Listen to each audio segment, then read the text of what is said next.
Un guerrier ne se mesure pas par les batailles qu'il mène à l'extérieur, mais par la force qu'il construit à l'intérieur. Le monde est un champ ouvert où pleuvent les critiques, les échecs et les provocations déguisées en paroles ou en silence. Et beaucoup marchent sans bouclier, permettant à chaque coup de traverser leur intérieur. Mais celui qui décide de lever sa propre armure intérieure ne dépend pas des murs extérieurs, car son véritable pouvoir réside dans ce qui ne peut être détruit, son caractère. La réalité ne s'adoucit pas parce que tu le veux, ni ne s'arrête pour que tu puisses respirer. Chaque jour apporte des injustices, des défaites, des situations qui cherchent à te faire plier. Et même si tu ne peux pas toujours contrôler ce qui se passe à l'extérieur, tu peux contrôler ce qui se forge à l'intérieur. C'est là la différence entre être esclave des circonstances ou maître de soi-même. Ce parcours n'offre pas de confort, il exige de la fermeté. C'est accepter la déception comme apprentissage, maintenir la dignité au milieu du chaos, te plier comme le bambou sans te briser et transformer chaque irritation en un entraînement de ton esprit. C'est briser les chaînes de la peur et de la honte, te libérer de mesurer ta valeur en fonction des résultats, choisir la paix avant l'orgueil et laisser ton esprit être le gouvernail qui guide chaque pas. Il ne s'agit pas d'un discours vide, mais d'une pratique constante, d'un entraînement qui façonne le caractère et transforme n'importe qui en une forteresse vivante. Dans un monde où le bruit cherche à te dominer, le véritable pouvoir n'est pas de contrôler l'extérieur, mais de te dominer toi-même. C'est le chemin que nous allons parcourir, et si tu oses le suivre, tu comprendras pourquoi la force la plus redoutée est celle de celui qui ne se brise pas. 1. Forge une armure intérieure face à la déception. Une épée qui traverse l'air ne peut pas couper le vent, aussi tranchante soit-elle. Il en va de même pour la déception. Elle traverse ceux qui n'ont pas de défense, mais devient inutile face à ceux qui ont construit en eux une armure invisible. Tous, tôt ou tard, nous faisons face à des promesses non tenues, des mots qui blessent, des attentes brisées. La déception arrive comme un voleur silencieux qui vole la motivation et laisse un vide dans la poitrine. Cependant, ce qui compte vraiment n'est pas la blessure qu'elle cause, mais ce que tu décides de faire avec. Tu peux la laisser te plier ou tu peux l'utiliser comme matériau pour durcir ton caractère. Les stoïciens enseignaient que rien d'externe ne devait avoir un pouvoir absolu sur nous. La déception, bien que douloureuse, n'est pas une condamnation, c'est une leçon déguisée. Lorsque quelqu'un trahit ta confiance, lorsqu'un plan ne se déroule pas comme tu l'avais prévu, ou lorsque la vie se moque de tes efforts, tu as le choix de te noyer dans le ressentiment ou d'élever un mur de clarté. Ce mur n'est pas érigé avec arrogance ou indifférence feinte, mais avec une discipline de fer qui transforme chaque coup en un rappel que ta valeur ne dépend pas du comportement des autres ni des résultats immédiats. L'armure intérieure se forge dans la répétition de petits actes d'autocontrôle. Chaque fois que tu choisis de ne pas réagir avec colère, chaque fois que tu te forces à respirer avant de lâcher une réponse impulsive, chaque fois que tu décides de maintenir ta dignité au lieu de tomber dans la plainte, tu soudes une pièce de plus de cette armure. La déception cesse d'être un ennemi et devient un maître qui te teste, qui te force à te rappeler que le véritable pouvoir réside dans ce que tu contrôles, ta réponse. Il ne s'agit pas de nier ce qui fait mal, mais de l'affronter avec lucidité. La déception enseigne que faire confiance aveuglément aux autres, sans avoir ses propres fondations, est une erreur. Tu apprends à ne pas confier tout ton bien-être à des promesses externes. Tu apprends à ne pas dépendre des résultats pour soutenir ta paix. Tu apprends que la dignité ne se négocie pas, même si le monde autour insiste sur le contraire. Et cette leçon, aussi dure soit-elle, vaut plus que n'importe quel succès immédiat, car elle te libère de l'esclavage émotionnel. Chaque déception, loin de te briser, peut te rendre plus fort si tu décides de les affronter avec un regard clair.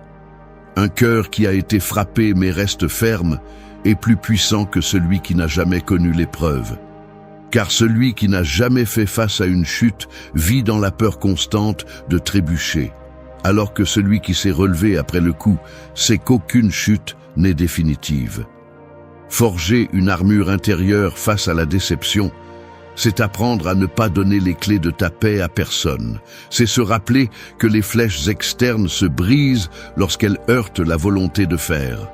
Et lorsque tu atteins ce niveau de maîtrise, tu découvres que la déception n'a plus le pouvoir de te détruire, parce que tout ce qui compte est soutenu en toi. 2. Garde ta dignité et ton contrôle, même au milieu de la tempête. Une tempête en haute mer ne distingue pas le navigateur expert de l'inexpérimenté, tous deux reçoivent le même vent et les mêmes vagues. Mais la différence réside dans leur réaction. Celui qui panique agite le gouvernail sans direction, se laisse emporter et finit par faire naufrage. Celui qui garde son calme et sa fermeté tient le gouvernail avec décision, ajuste les voiles et traverse la fureur de la mer la tête haute. C'est ainsi dans la vie. Les tempêtes sont inévitables, les attaques verbales, les injustices, les trahisons, les coups émotionnels, tout arrive sans préavis. Mais ta dignité et ton contrôle sont le gouvernail qui te permet de ne pas te perdre au milieu du chaos. L'impulsion de réagir est toujours présente. Quand quelqu'un te provoque, quand une situation échappe à ton contrôle, quand la colère ou la frustration frappe, la première chose qui surgit est la tentation de répondre de la même manière, d'équilibrer l'offense par une autre offense. Mais c'est là que se distingue un caractère stoïcien, car il comprend que chaque réaction impulsive est une cession de pouvoir. Celui qui se met en colère sans mesure, qui crie sans réfléchir, qui se rabaisse face à la provocation, perd plus qu'il ne gagne, car il cesse d'être maître de lui-même. Garder sa dignité au milieu de la tempête ne signifie pas rester immobile ni feindre l'indifférence, cela signifie agir à partir de la force et non de la faiblesse. Les stoïciens parlaient de l'importance de gouverner l'esprit avant tout. Si une personne parvient à garder son calme alors que le monde autour d'elle s'effondre, elle démontre une maîtrise que peu atteignent. La dignité ne dépend pas de l'approbation des autres, elle ne se négocie pas et ne s'achète pas. Elle se maintient par la discipline de ne pas céder au chaos extérieur.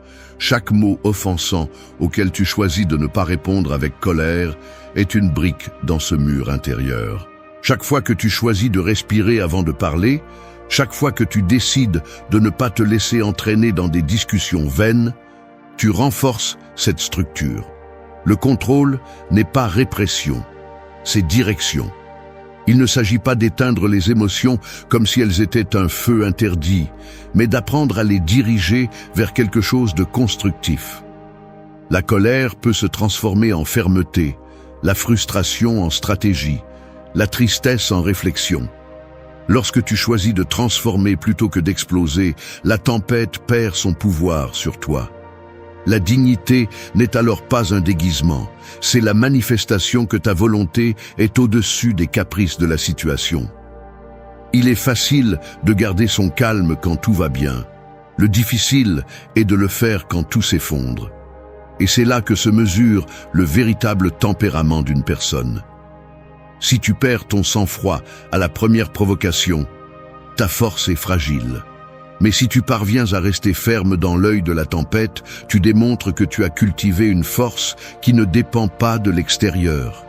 Chaque fois que tu choisis le contrôle plutôt que l'impulsion, tu envoies un message clair. Ta dignité n'est pas à vendre, ta paix n'est pas disponible pour être arrachée. Le monde admire celui qui garde la tête haute quand tout autour s'effondre. Car cette image inspire, elle montre qu'il existe un niveau de maîtrise humaine qui ne se brise pas avec les vents de la vie. Garder la dignité et le contrôle, même au milieu de la tempête, est l'essence du pouvoir stoïcien. Peu importe l'ampleur des vagues, ce qui compte, c'est que le gouvernail de ta vie reste entre tes mains. 3. Ploie-toi comme le bambou, mais ne te brise jamais. Le bambou ne défie pas le vent. Il ne lutte pas contre la tempête, il se penche simplement et s'adapte. Et lorsque le vent violent se termine, il se redresse avec la même fermeté qu'auparavant. C'est la métaphore parfaite de la résilience. La vie ne demande pas si tu es prêt, elle ne te donne pas de répit, Elle se présente avec des changements brusques, des pertes soudaines, des situations qui bouleversent tout ce que tu croyais sûr. Celui qui s'accroche rigidement à ce qu'il connaît, celui qui refuse d'accepter que les choses changent, finit par se briser. Mais celui qui apprend à se plier, celui qui s'adapte sans perdre son essence, survit, résiste et devient plus fort qu'avant. Beaucoup pensent que la force est dureté, mais la véritable force réside dans la flexibilité.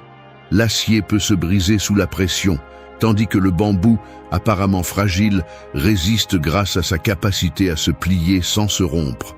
Dans la vie, il en va de même. Lorsque l'adversité arrive, il ne s'agit pas de durcir jusqu'à devenir inflexible. Il s'agit de maintenir ton centre assez ferme pour ne pas perdre ton essence et assez flexible pour supporter le changement. Le stoïcisme enseigne que tu ne contrôles pas l'extérieur, mais tu contrôles comment tu réponds. Et dans cette réponse réside le secret de la force. Se plier n'est pas se rendre, c'est une stratégie. C'est accepter que tu ne peux pas arrêter la tempête, mais tu peux décider comment la traverser. C'est comprendre que céder à l'inévitable ne te rend pas faible, cela te rend intelligent. Celui qui s'accroche à ce qui n'existe plus, celui qui est obsédé par le contrôle de tout, finit par épuiser son énergie dans une bataille perdue. En revanche, celui qui sait s'adapter trouve de nouvelles façons de continuer à avancer. C'est la différence entre un caractère fragile et un caractère imperturbable. La vie mettra à l'épreuve tes valeurs, tes convictions, ta patience. Et c'est là que tu dois te rappeler que te plier ne signifie pas abandonner l'essentiel. Le bambou se penche, mais il reste toujours du bambou. Tu peux t'adapter, mais tu ne dois pas perdre ce qui te définit. La flexibilité n'est pas de trahir tes principes, elle est de les soutenir avec sagesse, même lorsque les circonstances changent. Ainsi, le stoïcien ne s'accroche pas à ce qu'il ne peut pas contrôler, mais il ne se trahit pas non plus. Le secret est de distinguer ce qui est négociable de ce qui ne l'est pas.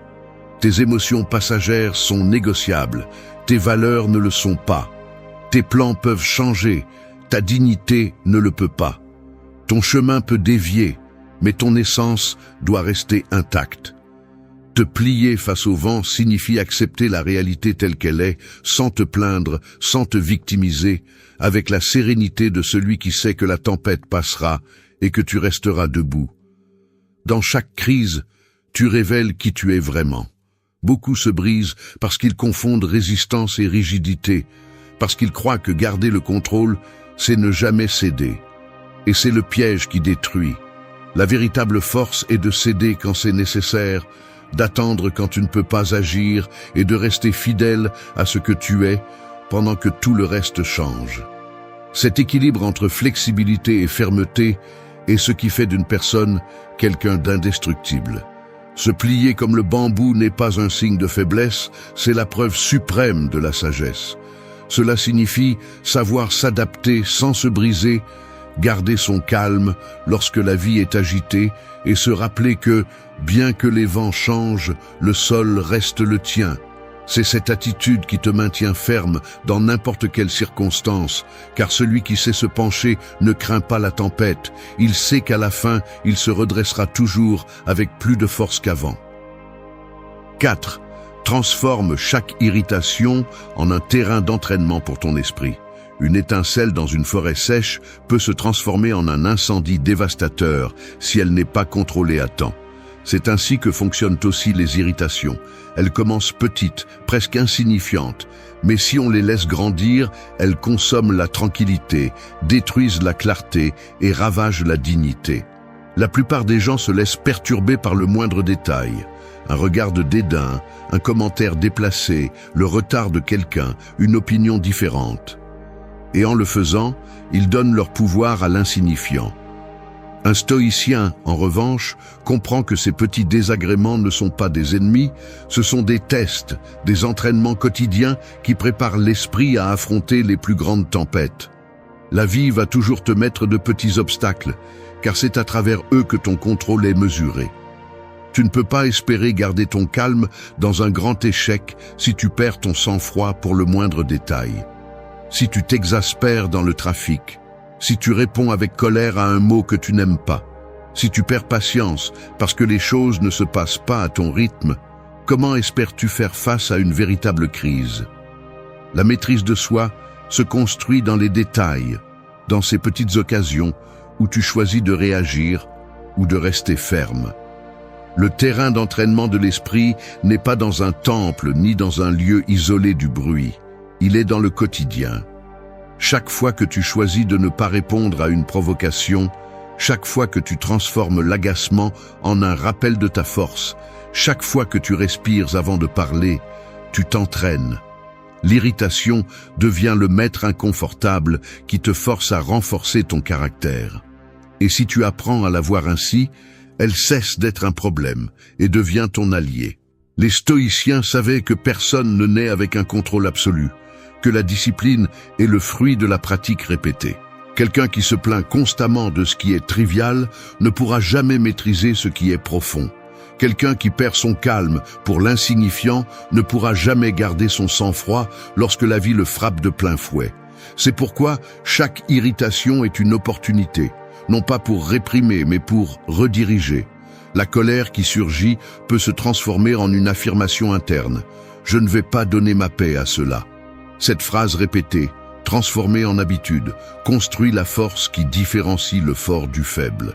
Les émotions négatives vont toujours chercher à sortir. Si tu ne les maîtrises pas dans les petits détails, elles prendront le contrôle des grandes choses. Mais lorsque tu t'entraînes dans le détail, lorsque tu apprends à voir l'irritation comme un test, tu façonnes ton caractère. Ainsi, lorsque le véritable coup arrive, ton esprit aura déjà la mémoire de rester ferme. La pratique transforme l'autocontrôle en réflexe.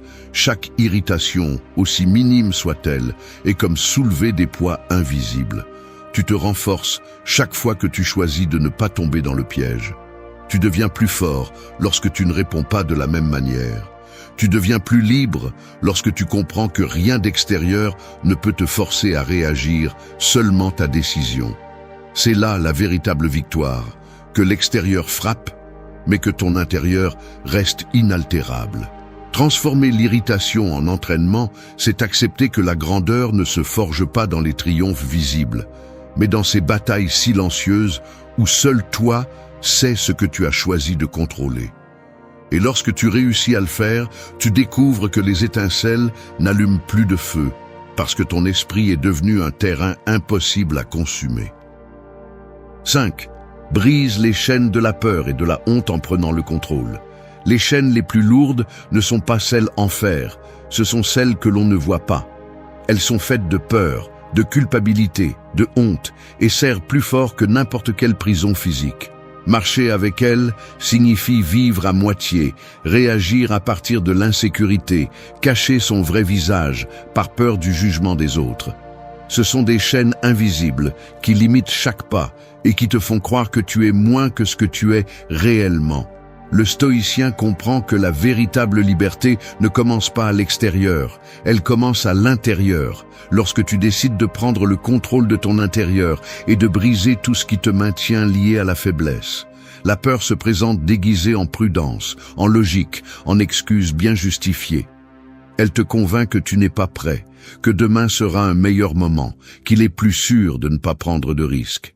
Et la honte, quant à elle, se cache derrière la voix qui te rappelle tes erreurs passées, tes chutes, tes moments de faiblesse, comme si ces épisodes définissaient pour toujours ta valeur.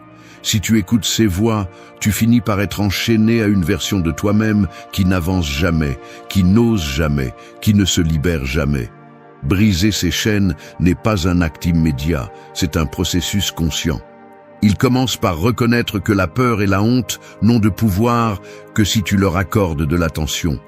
Le stoïcisme enseigne qu'il ne s'agit pas d'éliminer ce que tu ressens, mais de faire face à l'inévitable avec fermeté.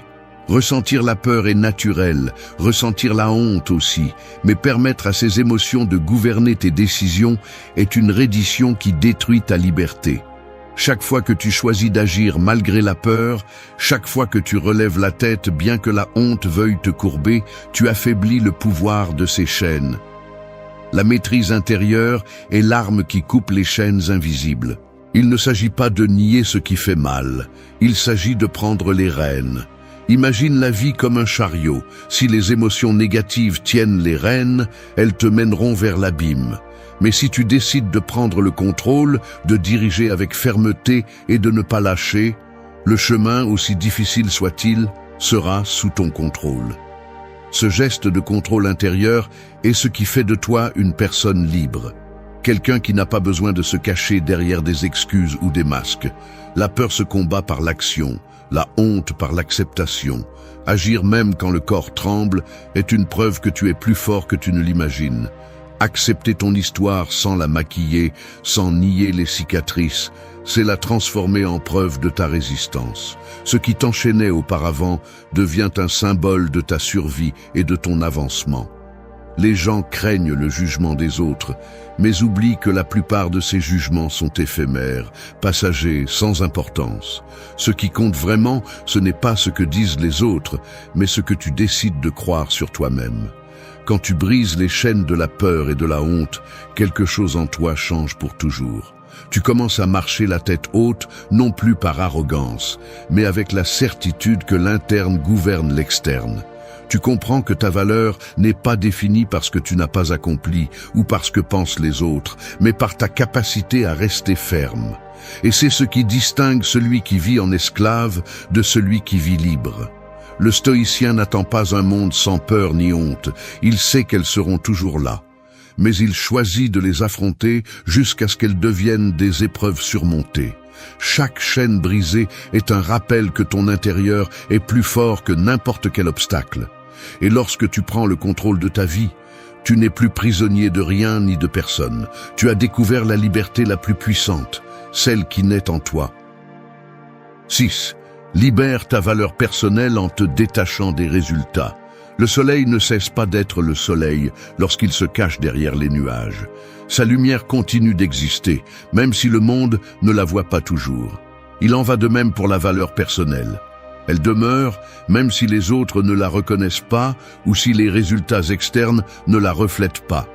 Quand tu confonds ton essence avec ce que tu accomplis, tu te condamnes à un va-et-vient constant où chaque victoire gonfle ton ego et chaque échec le détruit. La racine du problème réside dans le fait de donner ton identité à l'extérieur, de laisser ce que tu ne contrôles pas définir qui tu es. Le stoïcisme enseigne que le véritable pouvoir commence lorsque tu comprends que ta valeur ne dépend ni des succès ni des échecs, mais de la fermeté avec laquelle tu vis tes principes. Les résultats sont importants, mais ils ne doivent jamais devenir les juges absolus de ta vie. Tu peux t'efforcer avec discipline, agir avec cohérence, tout donner et pourtant ne pas obtenir le résultat escompté. Si ta valeur dépend uniquement de ce que tu obtiens, chaque revers sera un coup porté à ton estime de toi, chaque faux pas une condamnation. Mais si tu détaches ta dignité de ces résultats, ce que tu accomplis ou ne parviens pas à accomplir perd le pouvoir de te briser. C'est cela la liberté intérieure. Savoir que ce que tu es ne s'effondre pas parce qu'un objectif n'a pas été atteint. La société idolâtre le résultat visible. Elle applaudit le triomphe immédiat et méprise la chute, sans regarder le processus qui le soutient. Selon cette logique, quiconque échoue est inférieur, peu importe son effort ou son intégrité. La pensée stoïcienne brise cette illusion, rappelant que ce qui définit une personne n'est pas le trophée qu'elle tient, mais la manière dont elle a parcouru le chemin. Celui qui gagne par la tricherie se trompe lui-même, tandis que celui qui perd avec dignité se hisse au-dessus du jugement superficiel. Lorsque tu attaches ta valeur au résultat, tu vis enchaîné à l'applaudissement. Aujourd'hui, tu reçois de la reconnaissance et tu te crois invincible. Demain, tu ne l'as pas et tu te sens vide. Cette dépendance est fragile, vulnérable, insoutenable. Celui qui vit de la validation externe n'est jamais libre. Il sera toujours esclave de ce que les autres pensent ou de ce que le hasard dispose. Séparer la valeur personnelle des résultats, c'est récupérer la souveraineté de ta vie. C'est comprendre que ta dignité n'est pas négociable et que ton essence ne change pas à cause d'un marqueur externe. Cela ne signifie pas le conformisme ou la médiocrité. Cela signifie que ta grandeur ne fluctue pas avec chaque victoire et ne s'éteint pas avec chaque défaite. Le succès est apprécié, mais ne définit pas. L'échec fait mal, mais ne détruit pas. Les deux sont des expériences passagères et ton essence reste intacte si tu décides de la maintenir. Cette mentalité transforme la relation avec la vie. Tu cesses de craindre l'échec parce qu'il ne menace plus ton identité. Et tu cesses d'être obsédé par la victoire parce que tu n'as plus besoin de prouver quoi que ce soit à qui que ce soit. La véritable valeur émerge lorsque tu agis en cohérence, non par besoin de reconnaissance. Lorsque tu mets de la discipline dans tes actions, lorsque tu choisis ce qui est juste, même si personne ne le voit, lorsque tu maintiens l'intégrité en silence, c'est là que ta grandeur se révèle. Cette valeur ne dépend pas des chiffres, des trophées ou des applaudissements, car elle naît de la fermeté de ton caractère. Celui qui parvient à détacher sa valeur des résultats vit avec une force inébranlable. Les fruits viendront ou non, les victoires se produiront ou non, mais ce que tu es ne change pas. Comme le soleil qui continue de briller derrière les nuages, ta valeur demeure même si le monde ne la voit pas toujours. C'est cette force intérieure que personne ne peut te prendre. 7. Choisis ta paix plutôt que ton orgueil. Un verre de cristal peut être beau, délicat, brillant, mais si tu le tiens trop fort en essayant de prouver qu'il est à toi, il finira par se briser entre tes mains. Il en va de même pour l'orgueil. Quand tu le serres trop fort, quand tu l'utilises comme un bouclier dans chaque bataille, non seulement tu te blesses, mais tu détruis aussi la paix que tu prétends tant défendre. L'orgueil mal compris devient un piège invisible qui oblige à réagir à tout, à ne jamais céder, à dépenser de l'énergie dans des discussions qui ne mènent nulle part. Le résultat est toujours le même. Tu finis épuisé, rancunier, vide. La paix, en revanche, est un territoire que tu conquiers lorsque tu apprends à lâcher ce qui ne vaut pas la peine d'être retenu. La société glorifie celui qui ne se laisse jamais faire, celui qui répond avec la même intensité à chaque provocation, celui qui démontre sa force en humiliant l'autre. Mais cette force n'est qu'apparence, car celui qui a besoin de prouver sa valeur à chaque choc révèle une faiblesse intérieure. Le stoïcien ne gaspille pas son énergie à défendre un ego fragile. Il choisit intelligemment où mettre son effort et où se retirer sans rien perdre. Ce n'est pas de la lâcheté, c'est de la sagesse. Il comprend que gagner chaque discussion n'est pas vraiment une victoire, et que préserver le calme au milieu de la provocation est le véritable triomphe. L'orgueil cherche à être vu, la paix n'a pas besoin de témoins. L'orgueil exige des réponses rapides, la paix répond par le silence quand c'est nécessaire. L'orgueil vit du « j'ai raison », la paix se soutient sur « je n'ai pas besoin de me fatiguer pour ça ». En choisissant la paix plutôt que l'orgueil, tu ne deviens pas soumis, tu deviens fort, parce que tu décides consciemment de ne pas donner ton équilibre à ce qui n'a pas d'importance. Ne pas réagir à tout est un signe de maturité, pas de faiblesse. La vie est pleine de provocations, de personnes qui cherchent à te tirer vers leur niveau, de situations qui tentent l'ego pour prouver la supériorité. Si tu tombes dans tous ces pièges, tu ne finis jamais de te battre. Tu ne te reposes jamais. Tu ne vis jamais en paix. Chaque provocation acceptée devient une brique de plus dans le mur qui enferme ton esprit. En revanche, lorsque tu décides de ne pas te battre toutes les batailles, tu découvres que la plupart ne méritaient pas ton attention. La paix ne se trouve pas à l'extérieur, elle se construit à l'intérieur, lorsque tu apprends à choisir le silence plutôt que la confrontation inutile, lorsque tu décides de garder ton énergie pour ce qui compte vraiment. Le stoïcien voit dans l'orgueil un fardeau inutile. Cela ne signifie pas qu'il renonce à sa dignité, cela signifie qu'il distingue l'essentiel du superficiel. Défendre ta valeur, tes principes, ton intégrité est nécessaire. Mais te fatiguer pour prouver ta supériorité dans des affaires sans poids est perdre ce qui est le plus précieux, ta tranquillité. En choisissant la paix, tu ne perds pas ton caractère. Au contraire, tu montres ta maîtrise. Car n'importe qui peut réagir avec orgueil, mais peu peuvent résister à la tentation de le faire. Choisir ta paix plutôt que ton orgueil, c'est comprendre que toutes les batailles ne valent pas la peine et que les plus importantes sont celles qui se livrent en toi. C'est renoncer au jeu de prouver sa valeur et commencer à vivre à partir de la force silencieuse de celui qui n'a rien à prouver. Et dans ce geste se trouve la force que beaucoup poursuivent mais peu atteignent, celle d'un esprit qui sait que le véritable pouvoir n'est pas de vaincre les autres, mais de ne jamais perdre son calme. 8. Fais de ton esprit le gouvernail qui dirige ta vie. Le fleuve le plus puissant peut emporter des navires gigantesques, mais il suffit que ceux-ci manquent de gouvernail pour se perdre dans son courant. C'est ce qui arrive à ceux qui ne s'entraînent pas l'esprit. Quel que soit leur talent, leurs ressources ou leurs rêves, ils finissent par être emportés par des impulsions, des émotions passagères ou des pressions externes. Ils peuvent avancer rapidement, mais sans direction claire. Ils s'épuisent, répètent les erreurs et finissent par s'échouer sur les mêmes rives. L'esprit est ce gouvernail qui marque la route, et si tu ne le gouvernes pas, inévitablement, quelqu'un d'autre le fera pour toi. Beaucoup de personnes se lèvent chaque jour sans direction intérieure. Ils réagissent à ce qui se passe, se mettent en colère pour ce qu'ils entendent, se frustrent de ce qu'ils ne contrôlent pas, s'exaltent pour des plaisirs momentanés et tombent ensuite dans le vide de l'ennui. Ils ne décident pas, ils se laissent simplement emporter. Ce n'est pas vivre, c'est naufrager lentement. Diriger la vie depuis l'esprit signifie choisir avec clarté, ne pas céder le gouvernail aux caprices du jour ni aux tempêtes émotionnelles qui apparaissent sans préavis. La maîtrise mentale ne consiste pas à réprimer les émotions, mais à leur donner une place juste sans qu'elles prennent le commandement. La colère peut être reconnue, mais elle ne doit pas diriger tes actes. La tristesse peut être observée, mais elle ne doit pas te paralyser. L'euphorie peut être appréciée, mais elle ne doit pas décider de ta route. L'équilibre naît de la pratique quotidienne de l'art de gouverner les pensées, car ce que tu permets dans ton esprit devient la carte de ta vie. Ce gouvernail se renforce avec la discipline.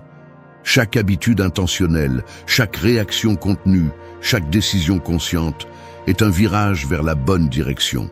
Si tu le lâches, ne serait-ce que pour un instant, le courant de l'extérieur t'emportera vers des lieux que tu n'as jamais choisis. C'est pourquoi les stoïciens insistaient sur la vigilance de l'esprit, non pas comme une obsession, mais comme une responsabilité. Parce que ce que tu laisses passer aujourd'hui comme une petite pensée peut devenir demain une action qui détruit ta paix. Quand l'esprit ne gouverne pas, les circonstances deviennent le maître. Tu perds de l'énergie dans des discussions inutiles, tu t'enfonces dans des émotions qui ne construisent pas, tu répètes des comportements qui te blessent. En revanche, lorsque tu prends le commandement, tu découvres que tu n'as pas besoin de contrôler le vent ni d'arrêter les vagues, il suffit de tenir le gouvernail fermement. C'est ce qui différencie celui qui est victime de la vie de celui qui devient le capitaine de lui-même. La clarté mentale ne surgit pas de nulle part, elle se cultive dans la pratique constante. Observer tes pensées, questionner celles qui naissent de l'insécurité ou de la peur, choisir consciemment ce que tu veux soutenir. En le faisant, ta vie cesse de dépendre du hasard et commence à être guidée par des convictions fermes. Cela ne signifie pas que la route sera facile, la mer apportera toujours des tempêtes, mais tant que le gouvernail est entre tes mains, tu sauras où aller. Fais de ton esprit un gouvernail et non un passager. Ne donne pas cette direction à ce que les autres pensent, ni à ce que tes émotions momentanées dictent. Quand tu apprends à te gouverner, tu découvres que même au milieu de la tempête, tu maintiens le cap, et dans le calme, tu ne perds pas la clarté. C'est la force silencieuse que les stoïciens défendaient, non pas dominer la mer, mais dominer la direction. C'est là que réside la véritable force, à ne jamais permettre que l'extérieur dicte qui tu es ni où tu vas.